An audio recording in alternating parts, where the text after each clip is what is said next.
Support for Carolina Business Review provided by Grant Thornton. Operating in more than 100 countries, our tax, audit, and advisory professionals specialize in helping companies unlock their growth potential. Blue Cross and Blue Shield of South Carolina, where healthcare is changing for the better. Find out how at ahealthysc.tv. And by Sunoco, a global manufacturer of consumer and industrial packaging products and provider of packaging services, with more than 300 operations in 35 countries. No doubt that energy, and more specifically the cost of it, was the most important issue last year and arguably could be this year. And not just the cost of gas, but what the impact of that single largest commodity will have on our everyday life. Welcome again to the most widely watched source of Carolina business and public policy. I'm Chris William, and thank you for watching and supporting this dialogue for almost 25 years. A subset of the broader energy industry is the delivery of it. And while the XL Keystone pipeline is still hotly debated, the development and the construction of the Atlantic Coast Pipeline has been settled mostly and will begin to materialize. On this edition, two of the pipeline's key partners, Duke Energy and Piedmont Natural Gas CEOs Lynn and Tom Skains. Major funding also by Novant Health, bringing you world-class technology, clinicians, and care when and where you need it. The Duke Endowment, a private foundation enriching communities in the Carolinas through higher education, healthcare, rural churches, and children's services. And by Blue Cross and Blue Shield of North Carolina. Who's responsible for rising healthcare costs? Join us and many others in a candid discussion at letstalkcost.com.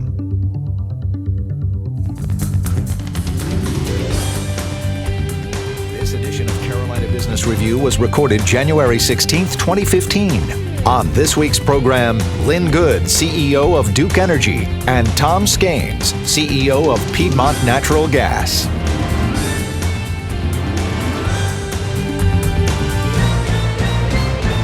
And now, here's Chris William. I don't think it's too late to say Happy New Year, so Happy New Year. Good to see you both, and welcome back. Thank you, Chris. Good to see you. Thank you. Lynn, Tom, nice to have you here. So you got and this is going to be review for you, but you have a 550-mile proposed pipeline, Clarksville, West Virginia, down through Virginia, and terminates basically in Robeson County, which is down east in North Carolina. Lynn, let's start with you. So why that capital investment now? What do you see? Is it about the cost of energy? Is it about the opportunity for growth? What are we missing here? You know, Chris, it's about a number of things, and you mentioned a few of them. We see natural gas being an increasingly important part of the way we deliver energy. And just over the last 3 years, we've added 5 combined cycle plants. We see that need for additional gas-fired generation to be a part of it. And as we looked at the infrastructure in North Carolina, we believe additional infrastructure is needed in order to underpin or support that move to natural gas. And with the pricing and supply, we think it's a win-win for our customers because it gives us the opportunity to continue to deliver low-cost energy in this region. Tom, you both, and I'm not just speaking to Tom, Lynn, but you both have billion-dollar investments here, plus, there's no doubt. I mean, total cost will probably be 5, maybe a little bit more. With that kind of investment, Tom, and kind of the change in the DNA of oil and energy in general we saw in 2014, does that change the calculus on how this pipeline is figured to not just cost, but deliver in economic development terms? Well, I think for us, as you mentioned, this is a large investment for Piedmont Natural Gas. At 10% of the partnership, our share of that $4.5 to $5 billion project cost estimate will be the single largest investment our company's ever made. So this is a major investment for us. We're looking at all of the risk factors with our partners, including Duke and Dominion Resources, who's operating the project out of Richmond, along with AGL Resources out of Atlanta. Certainly competitive fuel costs are a factor. Project construction costs are a factor. Availability of labor is a factor. The regulatory permitting and construction risk is a factor, but we're comfortable that we're taking prudent risks, and we will generate long-term returns for our shareholders that are commensurate with the risk that we're taking in the project. I don't think oil is as direct of a factor as many others on this project's successful completion. The oil story is interesting too, with the reduction in prices globally, and it's due as well to the renaissance of both oil and gas development in the U.S. and around the world, in this new renaissance of hydrocarbons coming from shale basins, primarily in the United States. Does the press and does the talk and the debate around the XL Keystone pipeline, did that make it harder? Is that making it harder to get final, not rubber stamp, but approval from not just FERC, but the local utility commissions? Chris, I think the approval process for Atlantic Coast Pipeline is one that we're comfortable with, and we're working closely with Dominion and with and Piedmont.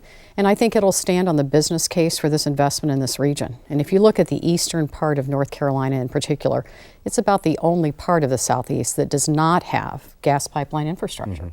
And we believe that business case is so compelling for the state of North Carolina and for the state of Virginia for us to adapt and change and grow in a way that takes advantage of this resource, that we believe that we'll move forward in a way that makes sense with the approvals. And this project brings multiple benefits to our state and to our region. One, just lower energy cost to natural gas consumers. This pipeline will unlock abundant, low-cost natural gas supplies from the Marcellus and Utica regions of Pennsylvania, Ohio, and West Virginia, and bring that gas through Virginia down into North Carolina.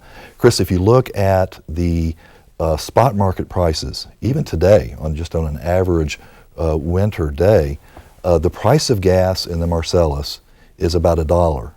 And the equivalent price for gas delivered in North Carolina is about $5. That's a $4 differential that we're tapping into with this pipeline to bring low-cost energy supplies into our region. As Lynn mentioned earlier, these gas supplies are helping Duke diversify their fuel mix, become less reliant on coal and more reliant on natural gas. There are environmental benefits for that. And then you've got to look at the benefits to the economy of the economic activity that will be occurring during and after construction of this project that will provide economic development benefits to the region as well. And not to interrupt you, Tom, but so when you base the construction costs and then the final cost and then the benefit from the pipeline, is it all based on historically long-term low costs for natural gas? In other words, the raw material, and how do you mitigate any? Where's the break even? Where's the risk if natural gas rises? Tom, that's kind of your area. You know a little bit about natural gas prices. Is that a concern to you, or how do you mitigate that? Well, the market price of natural gas trades every day on the NYMEX and at trading points across the U.S. The market price of natural gas has dropped from a high of $13 in 2008 to a low of $2 in 2012, and today it's just slightly over $3. So there's been a fundamental change in natural gas pricing because of this newfound abundance of shale natural gas in our country. Actually, there's a glut of natural gas in our country, and the market is looking for ways to build infrastructure, to growth markets, to consume this very attractive product. Duke is doing that in power generation. We're doing that promoting natural gas for residential, commercial, and industrial use as well. I see the future of natural gas pricing being much lower and less volatile in years past, just because of this newfound abundance and how natural gas production has become more of a manufacturing process than a long-term exploration and development process. Let's go off on a little bit of a tangent here. So, you're both in the energy business, and Lynn, I know you don't run your turbines on gas. It's just not an efficient way. And Tom, I know you're in the natural gas space. But in the privacy of your car, or when you're thinking about strategy, don't you feel like, and this is going to sound like a leading question, but don't you feel like there's been a seminal shift in energy in this country and domestically on this continent? Not just the drop in oil prices, but you get a sense of a larger shift toward X.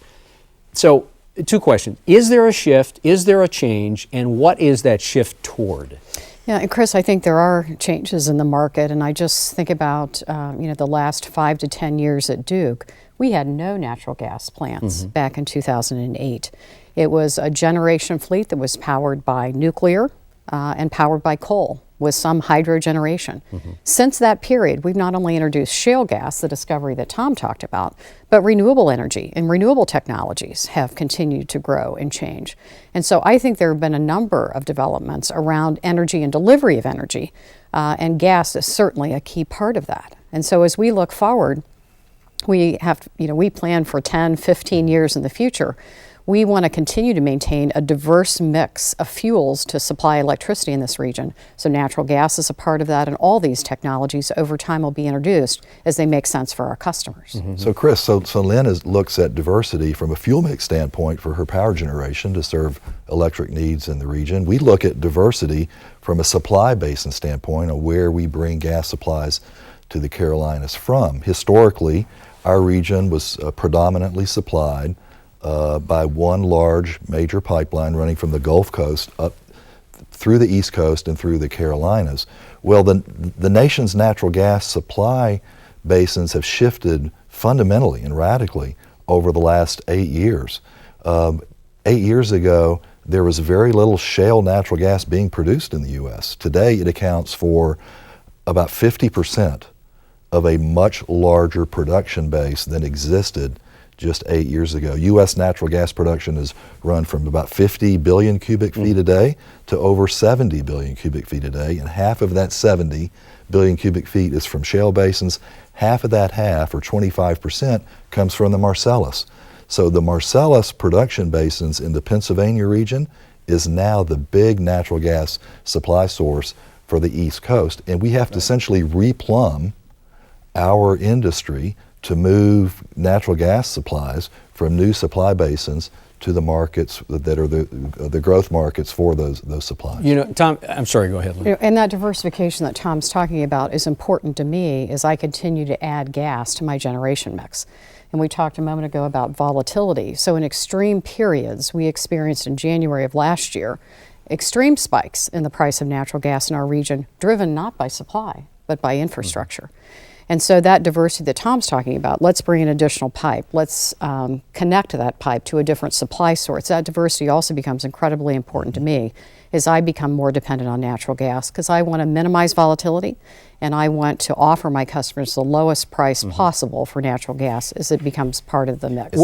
Yeah, go ahead. And this is the benefit of the collaboration, because Clearly you two have done this before and are excited about this, but go ahead. We are, because Duke and Piedmont working together bring more critical mass to play to make a project like this work. And then when we put out this project for bids and for solicitation for proposals, that's when Dominion came to bear and said, listen, we would like to build and operate the pipeline, but also be a partner of it and a customer of it, and bring Virginia market as well as North Carolina market, so we can increase the economies of scale and lower the unit cost of this infrastructure to bring the Marcellus and Utica gas to the East Coast. Could you, has there been planned growth on the end of that pipeline? Could you take it down into South Carolina eventually if the need was there and if the cost made sense? Does it have that kind of growth built into it? At this point, I think you've described it as 550 miles. That's what we're planning. That's how we're moving forward, Chris, in terms of approvals and so on. But certainly pipelines have been expanded in many parts of the region as needs exist. And so this pipeline would have that opportunity, but it's too early in the process to announce any further expansion. The environmental side. Sometimes make good points. And the environmental side on natural gas, Tom, has been fracking, and folks will say that fracking's not safe. It causes leaching or it causes earthquakes. And Lynn, and I know you're tired of hearing this, but you always do it with a smile. Duke's credibility around coal ash has been an issue. So how do you take both of those challenges, not just with the environmental folks, but sometimes some PR challenges, and how do you sell that this really is a good thing for the end user or even stakeholders? Well, you have the price benefits and the cost benefits of a lower product serving consumers in the marketplace. The other side of the environmental story is the clean burning qualities of natural gas compared to coal and to oil. Upon combustion, natural gas produces about half the CO2 of coal and about 30% lower than oil. So there are significant environmental benefits to natural gas.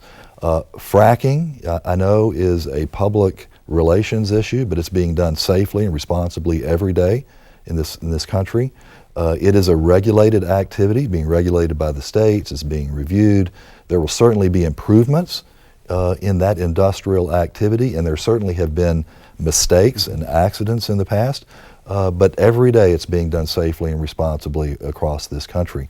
This project, though, from an infrastructure standpoint, will be examined holistically from all environmental aspects, from air, water, cultural and historical resources, endangered species, vegetation. It is a interstate wholesale project. It will be reviewed by the Federal Energy Regulatory Commission in Washington as the lead agency, and it'll have a comprehensive environmental review of the project. We encourage that. We participate in that. There will be scoping hearings taking into account the views of the public. We've already had informal town hall meetings twice, once when the project was announced in September, and again this month in all of the major communities along the pipeline study corridor, taking into account the views, getting input from the local communities. And I will tell you, some of the routing studies are being adjusted as we speak in terms of improving the routing of the pipeline to minimize the impact on the environment. That is natural for a project of this type and this scale, and that will continue all the way through the regulatory review process. I think that environmental sensitivity is something that we care a lot about at Duke. I know Piedmont and Dominion do as well. The FERC approval process is specifically designed to address those concerns that Tom talked about. It'll be a very transparent process, and we have found a lot of support, Chris, for this project, not balancing all the considerations of environment and pricing and economic development. And I think Tom's point about the impact to Duke, as we have transitioned and modernized our fleet of generation over the last 5 years, our carbon emissions are down over 20%. Our other air emissions are down 60 and 80% as we've taken advantage of natural gas. And so the environmental considerations, I think, are quite broad here and positive to the area, and we'll certainly be sensitive during the construction to ensure that we keep that track record going. What's the unforeseen challenge with getting a final approval from FERC, and when would you expect the Federal Energy Regulatory Commission to say thumbs up or thumbs down? So a pre-filing has occurred in October, I guess, of this year, 14. There will be a final, another filing in 2015, and we would expect approval in 2016. And so I think environmental considerations, routing, and a variety of approvals will be a part of that, Chris. And at this early stage, it's hard to predict all of the considerations, but it's a process that has been ongoing for a number of infrastructure projects for a number of years, and we would expect to address any concerns that are raised as we go through the process. And the FERC in Washington, they're experts in this subject matter. That is their charge, their jurisdiction. They deal with projects like this as a part of their jurisdictional responsibility. So they do this every day, all the time, and this for them is just another application to consider. Do you see, we want to spend a lot of time on this because we're going to run out of time. Do you see a lot of the opposition? I know there's certainly some opposition in West Virginia. Everyone has questions, but on that spur that runs down along to Portsmouth, and coastal communities tend to be even more sensitive to disruption, whether it's a pipeline or whether it's a condominium project. Do you where are the pockets for the most questions, I guess is the best way to ask?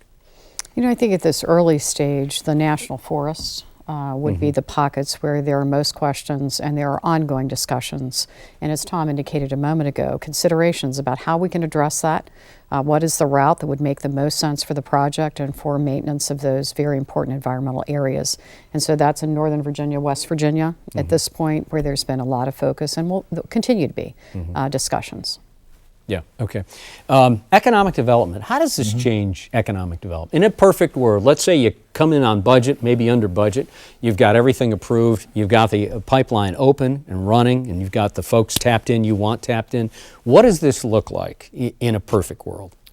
Well, it's a large-scale energy superhighway through the eastern part of North Carolina.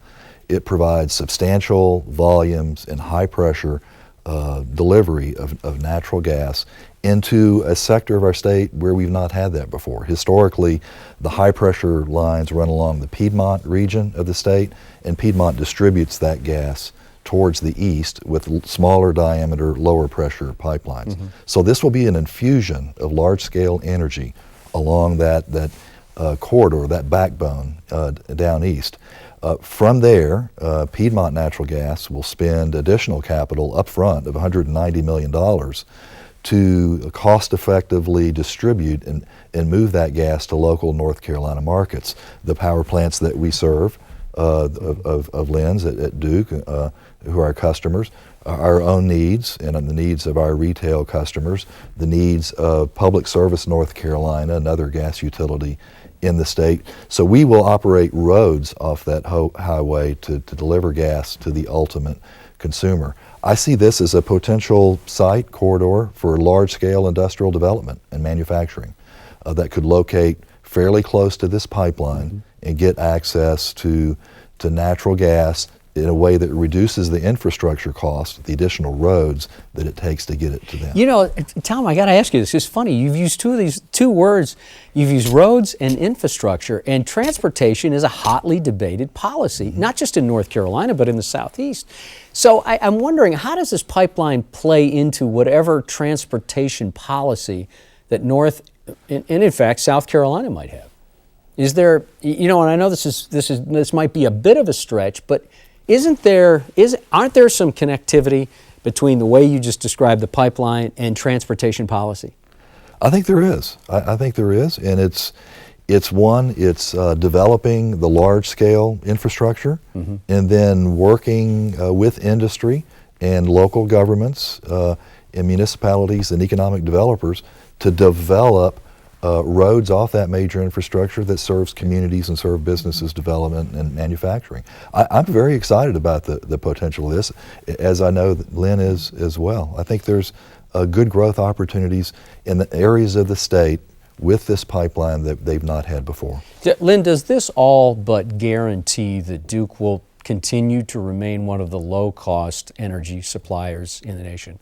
It's certainly part of that, Chris. And today we enjoy prices in the Carolinas that are 20% below national averages. Right. And that's a result of all of the decisions that have been made over many years at Duke to try to maintain a diverse fleet of generation at the lowest price that we can deliver. And we see natural gas as being increasingly important as we go forward. What would keep you from being competitive long term? How do you make sure that remains that? Because as you well know, and again, I don't want this to be leading, but what a lot of people don't know about Duke Energy is it's a fairly large economic developer as well. I know you've all had a history of doing that. So one of the biggest issues in economic development in the two states has been this issue of low energy cost. Yes. How do you make sure that really does remain low? You know, that's part of our job every day, Chris. And the point that you're making is we talk with manufacturers in particular about coming to the Carolinas. Energy is probably one of the first or second considerations on how they become competitive. And we can be a part of the competitive picture of North Carolina if we can continue to keep energy prices low as they look at alternative sources, places that they would locate their manufacturing facility. So it's maintaining our cost structure, it's maintaining diversity, it's ensuring that we put all of the scale of the company to work in order to minimize prices every day. And that's really part of our charge, is to maintain the prices in a very competitive way, not only for business, but for residential customers. We serve about 4 million customers in North Carolina, and we understand that price is important. Yeah. Thank you for being on the program. We're out of time. I think people are going to be watching this, not just from the regulatory standpoint and the environmental standpoint, but budget. I know you will be watching it from a budgetary standpoint. But thank you for joining us, and best of luck going forward. It's a big bet, but it looks like it might be a win for Eastern North Carolina for sure, if not the state. Thank you, Chris. Yeah. It's been a pleasure. Yeah, Thanks, good to see you Lynn. both. Next week on this program, Ward Nye is the chairman, president, and chief executive officer of one of the largest aggregate businesses in this country, Martin Marietta Materials from Raleigh, North Carolina. Again, Ward Nye next week on this program. If you have any comments or questions, you can follow us on Twitter at Carolina Policy or carolinabusinessreview.org. Thank you again. Hope your weekend is good. Hope your business is good. And again, Happy New Year. Good night. Bye.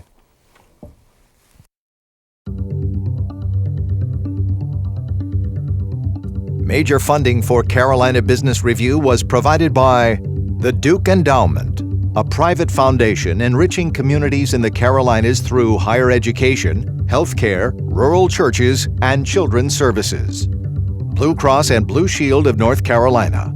Who's responsible for rising healthcare costs? Join us and many others in a candid discussion at letstalkcost.com. Grant Thornton. Operating in more than 100 countries, our tax, audit, and advisory professionals specialize in helping companies unlock their growth potential. Novant Health. Bringing you world-class technology, clinicians, and care when and where you need it. Sunoco, a global manufacturer of consumer and industrial packaging products and provider of packaging services, with more than 300 operations in 35 countries. Blue Cross and Blue Shield of South Carolina, where healthcare is changing for the better. Find out how at ahealthysc.tv. And by viewers like you. Thank you. Promotional consideration provided by Business North Carolina Magazine. For more information, visit carolinabusinessreview.org.